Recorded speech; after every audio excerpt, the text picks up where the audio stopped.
PM Modi के जन्मदिन पर शुरू हुआ सेवा पखवाड़ा समाप्त हो गया है। सेवा पखवाड़े के समापन पर पहुंचे गृह मंत्री अमित शाह ने दिल्ली वालों को 1816 करोड़ रुपए की विकास योजनाओं की सौगात दी और उन्होंने यमुना नदी को साफ और निर्मल बनाने के साथ ही पिछली अरविंद केजरीवाल सरकार की नाकामियां भी गिनाई और जमकर हमला बोला।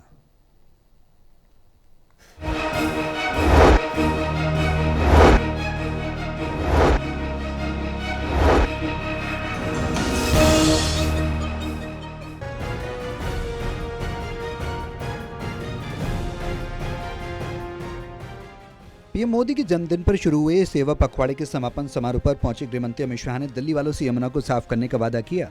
उन्होंने यहां तक कहा कि दिल्ली की यमुना को साफ और निर्मल करने की योजना तैयार कर ली गई है और जल्दी यमुना नदी दिल्ली में ही नहीं बल्कि प्रयागराज तक स्वच्छ और निर्मल हो जाएगी। आज के कार्यक्रम का एक अलग महत्व है। आज के कार्यक्रम में लगभग 80% काम यमुना जी को निर्मल बनाने की योजनाओं के साथ जुड़े। जब दिल्ली की जनता ने परिवर्तन किया तब अभी रेखा जी मुख्यमंत्री नहीं बनी थी। मोदी जी का धन्यवाद का कार्यक्रम भाजपा मुख्यालय पर था। तब मोदी जी ने कहा था कि भाजपा सरकार की प्राथमिकता में सर्वोच्च क्रम पर मां यमुना को शुद्ध करने का काम रहेगा। गृहमंत्री अमित शाह ने दिल्ली की पूर्ववर्ती केजरीवाल सरकार पर दिल्ली में कूड़े की ढेर लगाने के आरोप लगाए। इसके साथ ही उन्होंने दिल्ली वालों से वादा किया कि 2028 के बाद दिल्ली में कूड़े के पहाड़ ढूंढने से भी नहीं मिलेंगे। यहां एक आपदा सरकार थी, उनके शासन में दिल्ली में कूड़े के पहाड़ 65 मीटर तक पहुंच गए थे।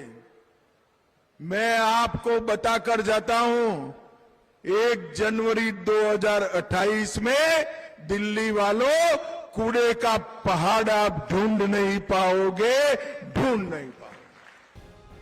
पीएम मोदी के सेवा पखवाड़े के समापन समारोह में पहुंचे अमित शाह ने पिछली केजरीवाल सरकार पर जमकर हमला बोला। उन्होंने केजरीवाल सरकार की मोहल्ला क्लिनिक्स के मुद्दे पर निशाना साधा। मोदी जी ने जितने भी फायदे मिले सब आपदा सरकार रोक कर बैठी थी। मैं एक ही बात करना चाहता हूं, दिल्ली के अंदर देश भर से लोग आते हैं, रोजगारी के लिए आते हैं। ज्यादातर गरीब और मध्यम वर्ग के लोग आते हैं। उनके घर में बीमारी आती है तो सारी बचत चपत हो जाती है। मोदी जी ने 5 लाख तक की सारी बीमारियां, ऑपरेशन, दवाइयां मुफ्त कर दी, मगर दिल्ली वालों को उसका फायदा नहीं मिलता था। क्यों? क्योंकि केजरीवाल जी इसको रोककर बैठ गए थे। गृहमंत्री अमित शाह ने अरविंद केजरीवाल के 11 साल के शासनकाल को घोटालों का शासनकाल बताया। उनका आरोप था कि केजरीवाल के घोटालों से तंग आकर दिल्ली वालों ने उन्हें दिल्ली की सत्ता से दूर घर बैठा दिया।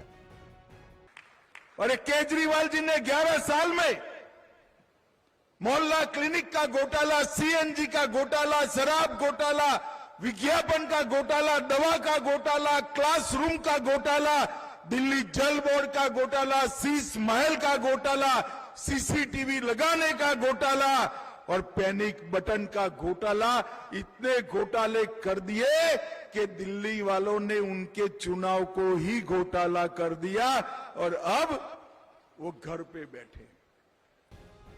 पिछले केजरीवाल सरकार के घोटाले गिनाने के बाद गृहमंत्री अमित शाह ने दिल्ली वालों को यह भी भरोसा दिया कि जब 2030 में रेखा सरकार अपने कार्यकाल खत्म कर दिल्ली वालों से पुनः वोट मांगने आएगी तो उनके नाम पर एक भी घोटाला नहीं होगा। उनके 5 साल के शासनकाल में दिल्ली स्वच्छ, सुंदर और विकसित हो जाएगी। Delhi news bureau, today TV.